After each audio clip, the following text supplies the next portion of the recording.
जब हम साधना के क्षेत्र में प्रवेश करते हैं और इससे जुड़े हुए लोगों से जब हमारा संवाद होता है, हमारी जिज्ञासाएं होती हैं, उनका सबसे ज्यादा मिलने वाला जो उत्तर होता है वो होता है समर्पण। इस सारी जिज्ञासाओं की परिसमाप्ति समर्पण में होती है। जिज्ञासाएं शांत हो जाती हैं, कामनाएं पूर्ण हो जाती हैं, वो साधक आप्त काम हो जाता है जब वह समर्पण कर देता है। लेकिन समर्पण के लिए विवेक का होना बहुत आवश्यक होता है।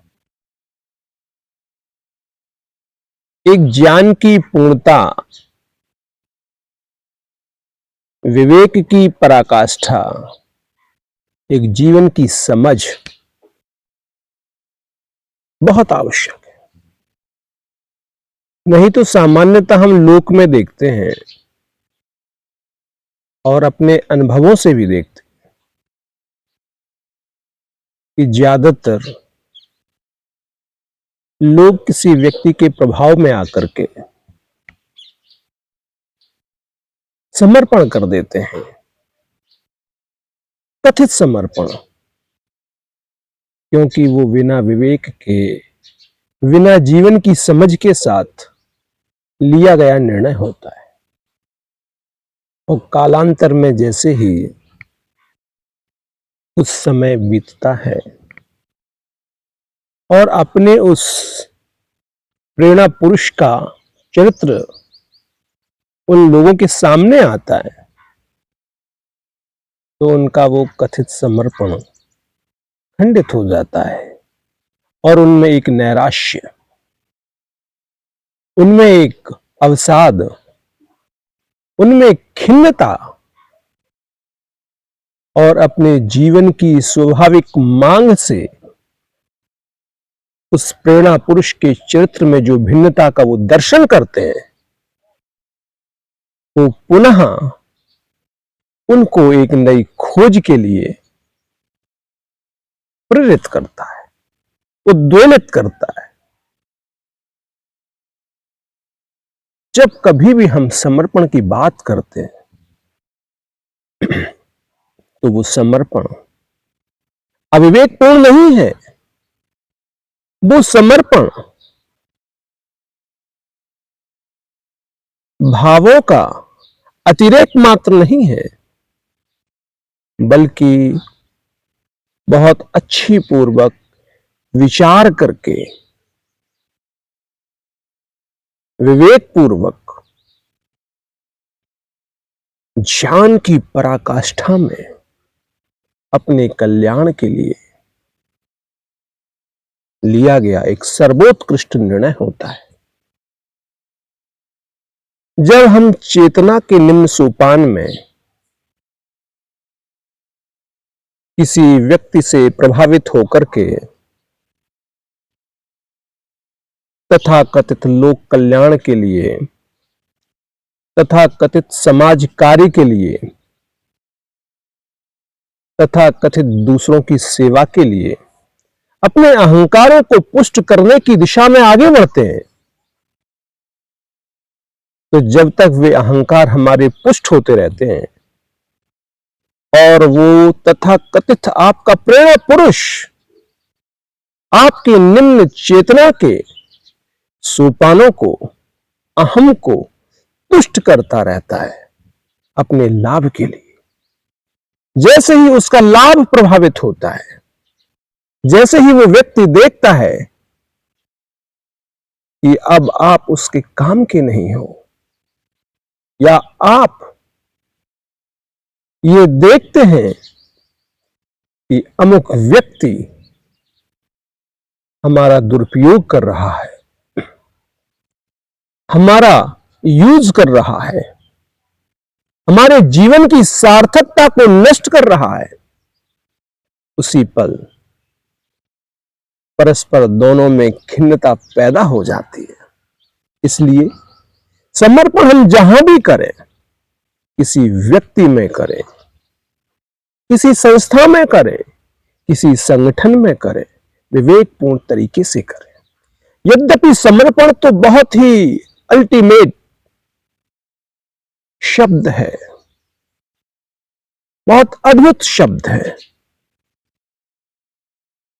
ये होता केवल परमात्मा के लिए ही है, सत्य के लिए ही होता है।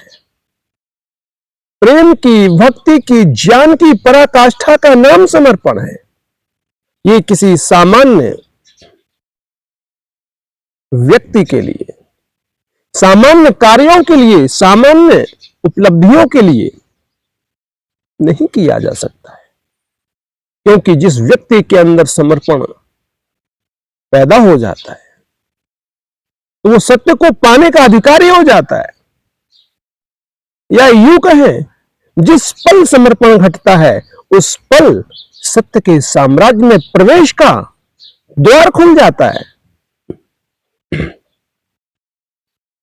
तो जब भी हम किसी व्यक्ति से, संस्था से, संगठन से, तथाकथित गुरु से हम जुड़ते हैं तो कम से कम इतना विवेक तो हम धारण करें कि परस्पर एक दूसरे के हम कैसे कॉम्प्लीमेंट्री हैं, पूरक कैसे हैं। ये समाज आपस में पूरकता में है। परिवार तभी चलता है जब उसके सभी सदस्य एक दूसरे के पूरक होते हैं।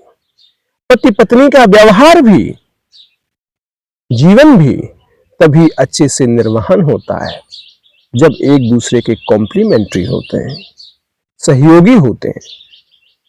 ऐसे ही कोई संस्था और कोई उसका कार्यकर्ता, कोई एम्प्लॉय तभी एक दूसरे के लिए सहयोगी, उपयोगी होते हैं जब एक दूसरे के पूरक होते हैं। कुछ संस्था का भी कार्य होता है, कुछ जो कार्य करने वाला उसका भी लाभ होता है। कहीं ऐसा ना हो कि जीवन की किसी पड़ाव पर आकर के आपको यह अनुभव हो कि हमारा जीवन तो व्यर्थ हो गया है, हमारा जीवन तो निस्सार हो गया है। अमुक व्यक्ति ने, अमुक संगठन ने, अमुक संस्था ने, अमुक तथाकथित गुरु ने हमारा शोषण कर लिया है। तो जिस पल आपको ये बोध हो, उस पल आप निर्णय लें और अपना समर्पण सत्य के लिए और परमात्मा के लिए करके यदि आप आगे बढ़ेंगे तो आप स्वयं ही सत्य को और परमात्मा को उपलब्ध हो जाएंगे। एक बार प्रयास करके तो देखिए। जो कार्य आपको किसी व्यक्ति से, व्यक्ति संस्था से, संगठनों से आपकी आशाओं का तिरोहन हुआ है, आपकी आशाओं का निरादर हुआ है, यदि एक बार आप सच्चे मन से, पूर्णता से आप स्वयं सत्य के प्रति समर्पित हो जाएंगे तो आपको सार्थक परिणाम अपने जीवन में लेके आएंगे। ओम।